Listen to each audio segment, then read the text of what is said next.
Hi friends, welcome to Chennai food. தேங்காயும் சர்க்கரையும் இருந்தால் போகிறோங்க. ரொம்பவே டேஸ்டான ஒரு ஸ்வீட் எப்படி செய்கிறதுன்னு பார்க்க போகிறோம். வாங்க பார்க்கலாம்.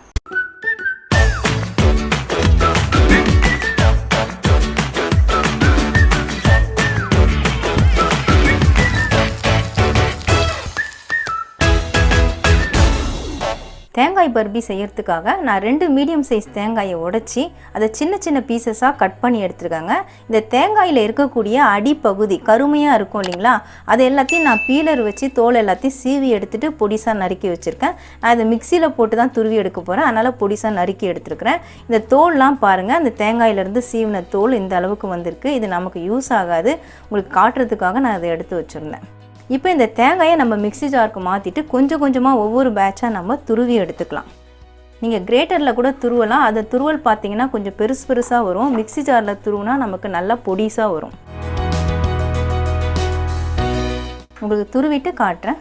தேங்காய் துருவல் நான் துருவி எடுத்துட்டேங்க. பாருங்கள், நல்லா நைஸாக துருவி எடுத்துருக்கேன். நான் சின்ன ஜார் யூஸ் பண்ணதுனால பேட்சாக போட்டு துருவுறேன். நீங்கள் பெரிய ஜார் யூஸ் பண்ணிங்கன்னா மொத்தமாக கூட போட்டு துருவிக்கலாம்.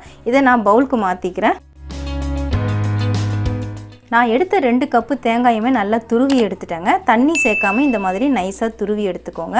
நம்ம கிரேட்டரில் துருவினா ரொம்ப பெருசாக இருக்கும். மிக்சியில் துருவிட்டு நம்ம பர்பி செய்யும் பொழுது சூப்பராக இருக்கும். அதனால தான் நான் மிக்சியில் துருவி எடுத்துருக்கேன். இப்போ இந்த பர்பி செய்கிறதுக்காக அடுப்பு ஆன் பண்ணிவிட்டு அடுப்பில் நான் பேன் வச்சுருக்கேன். 1 ஸ்பூன் அளவுக்கு நெய் விட்டுக்கலாம். அடுப்பு லோ ஃப்ளேமில் வச்சுக்கோங்க. இந்த துருவின தேங்காயை இதில் சேர்த்து விட்டுடலாம். தேங்காய் துருவல் வறுக்கும் பொழுது அடுப்பு லோ ஃப்ளேம்லனா மீடியம் ஃப்ளேமில் வச்சுட்டு வதக்கிக்கோங்க. இதோட நிறம் நமக்கு மாறக்கூடாது. ஆனால் தேங்காய் துருவல் நல்லா வறுபடணும்.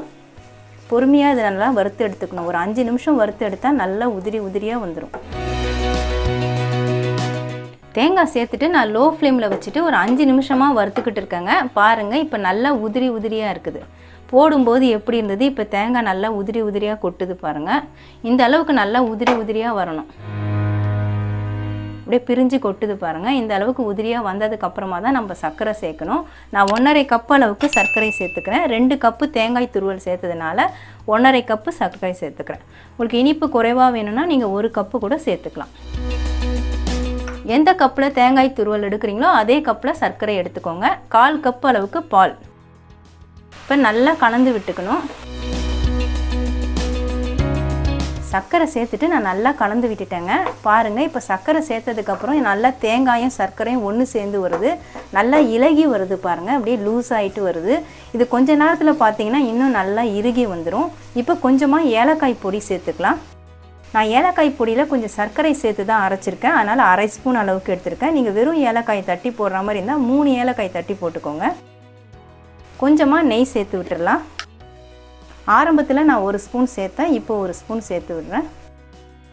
நல்லா கலந்து விட்டுக்கலாம். இந்த பர்பி நல்லா திரண்டு சுருண்டு வரணும். அது வரைக்கும் நல்லா மிக்ஸ் பண்ணி விட்டுகிட்டே இருக்கணும்.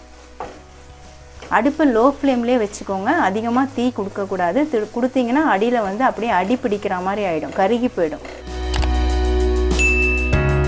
ஏலக்காய் பொடியும் நெய்யும் சேர்த்துட்டு ஒரு 5 நிமிஷம் நான் கிளறி விட்டேங்க. பாருங்கள், இப்போ நல்லா சுருண்டு வந்துருச்சு. நல்லா தேங்காய் சர்க்கரையெல்லாம் தெரியாமல் சர்க்கரை நல்லா கரைஞ்சிடுச்சு பாருங்கள். நல்லா செட் ஆகி வந்துடுச்சு. இப்போ நம்ம இதை பிளேட்டுக்கு மாற்றிக்கலாம். நான் அடுப்பை ஆஃப் பண்ணிடுறேன். நான் பிளேட்டில் ஏற்கனவே நெய் தடவி வச்சுருக்கேன், அதில் மாற்றி விட்டுக்கிறேன். பேனில் துளி கூட ஒட்டலை பாருங்கள். இப்போ இதை நம்ம லெவல் பண்ணி விட்டுக்கலாம். நான் பிளேட்டுக்கு மாற்றிட்டு லெவல் பண்ணி விட்டுருக்கேங்க. இந்த மாதிரி ஃப்ளாட்டான டப்பா எதனா எடுத்துக்கோங்க. எடுத்துகிட்டு இதில் வச்சு இந்த மாதிரி நம்ம தேய்ச்சி விட்டோம்னா அப்படியே ஒரே லெவலாக ஆகிடும்.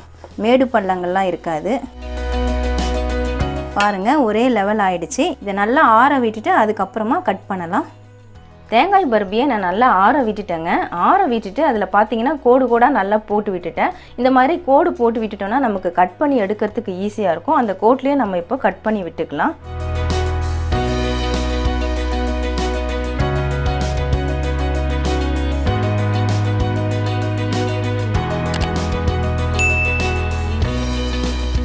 தேங்காய் பர்பி எல்லாத்தையுமே நான் கட் பண்ணி எடுத்துட்டேங்க. ஒவ்வொரு பீஸும் பாருங்கள் நல்லா சூப்பராக கட் ஆகி வந்திருக்கு. ஃபினிஷிங்லாம் கூட நல்லா சூப்பராக இருக்குது. எல்லா ஓரங்களுமே நல்லா கரெக்டாக கட்டாகி வந்திருக்கு. தட்டில் பாருங்கள் சுத்தமாக ஒட்டலை. நான் இந்த நைஃப் வச்சுட்டு தான் கட் பண்ணி தூக்கி விட்டு எடுத்தேன். எல்லாமே ஈஸியாக எடுக்க வந்துச்சு. நல்லா ஆற விட்டுட்டு எடுத்தோம்னா நமக்கு ஃபினிஷிங் கரெக்டாக கிடைக்கும்.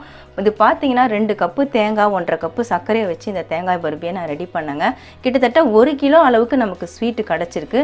நம்ம வீட்டிலே ரெடி பண்ணுறதுனால இந்த அளவுக்கு நமக்கு ஸ்வீட் கிடச்சிருக்கு. குறைஞ்ச செலவில் அதிகமான ஸ்வீட் நமக்கு கிடைக்கும். சுத்தமாகவும் இருக்கும், ஆரோக்கியமாகவும் இருக்கும், ரொம்ப ரொம்ப டேஸ்ட்டாக இருக்கும், சாஃப்டாக இருக்கும். உங்களுக்கு நான் ஒரு ஸ்வீட்டை வந்து புட்டே காட்டுறேன் பாருங்கள். ரொம்ப சாஃப்டாக இருக்குது பாருங்கள். மில்க் ஸ்வீட்லாம் நம்ம புட்டு எடுத்தோம்னா எவ்வளோ சாஃப்டாக இருக்குமோ அந்த அளவுக்கு சாஃப்டாக இருக்குது இந்த தேங்காய் பர்பி. நீங்களும் இதே மாதிரி சர்க்கரை தேங்காய் வச்சு இந்த தேங்காய் பர்பியை செஞ்சு பாருங்கள். ரொம்ப ரொம்ப டேஸ்ட்டாக இருக்கும். கண்டிப்பாக ட்ரை பண்ணி பாருங்கள். வீட்டில் இருக்கக்கூடிய தேங்காய் சர்க்கரையை வச்சு ரொம்பவே டேஸ்ட்டான சாஃப்டான தேங்காய் பர்பி எப்படி செய்கிறதுன்னு வீடியோவில் பார்த்துருப்பீங்க. கண்டிப்பாக நீங்களும் ட்ரை பண்ணி பாருங்கள். உங்களுக்கு இந்த வீடியோ பிடிச்சிருந்தா லைக் பண்ணுங்கள், ஷேர் பண்ணுங்கள், சப்ஸ்கிரைப் பண்ணுங்கள். பக்கத்தில் இருக்க பெல் ஐக்கானை கிளிக் பண்ணிக்கோங்க. அதில் ஆல்னு ஒரு ஆப்ஷன் காட்டும், அதையும் கிளிக் பண்ணிக்கோங்க. நன்றி, வணக்கம்.